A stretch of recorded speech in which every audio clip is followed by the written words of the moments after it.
Une image qui a été complètement éclipsée par la mort de Hassan Nasrallah quelques heures plus tard. Alors on est vendredi 27 septembre, Benyamin Netanyahou est en plein discours quand il brandit deux pancartes. Deux cartes, d'un côté The Curse, la malédiction, de l'autre The Blessing, la bénédiction. Alors, côté malédiction, on trouve en noir le Liban, la Syrie, l'Iran, l'Irak et une partie du Yémen. Côté bénédiction, un arc rouge qui traverse un certain nombre de pays en vert, l'Inde, l'Arabie Saoudite, les Émirats Arabes Unis, le Bahreïn, la Jordanie, l'Égypte, le Soudan, mais surtout pas le Qatar, qui a des contacts directs avec le Hamas. Au centre de cette bénédiction, comme un pivot, Israël, mais pas n'importe quel Israël, un grand Israël comme dans la Bible, sans Gaza et sans la Cisjordanie. Et dans son discours, Netanyahou désigne un responsable à la malédiction. Will endanger every single country in the Middle East. Iran. The real war criminals are not in Israel, they're in Iran. 30 fois l'Iran en tout.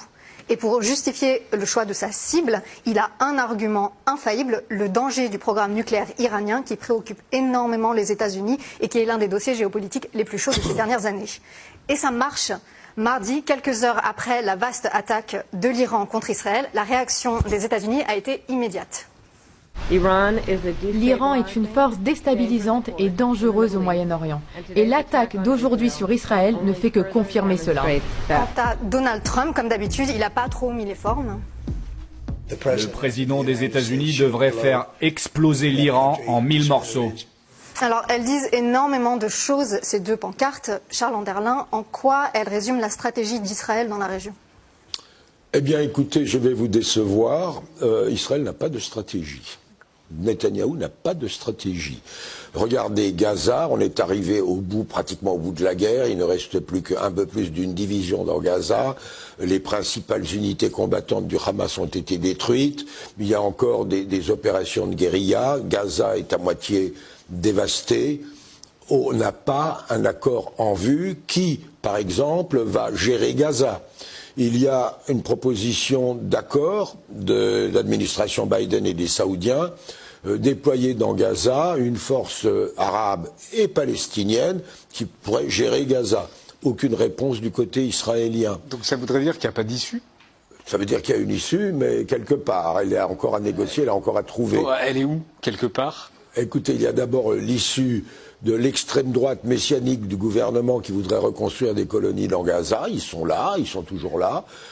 Si Netanyahou leur dit non tout de suite et quitte le gouvernement tombe. Maintenant, il y a également le problème du point de passage entre Gaza et l'Égypte, Rafah.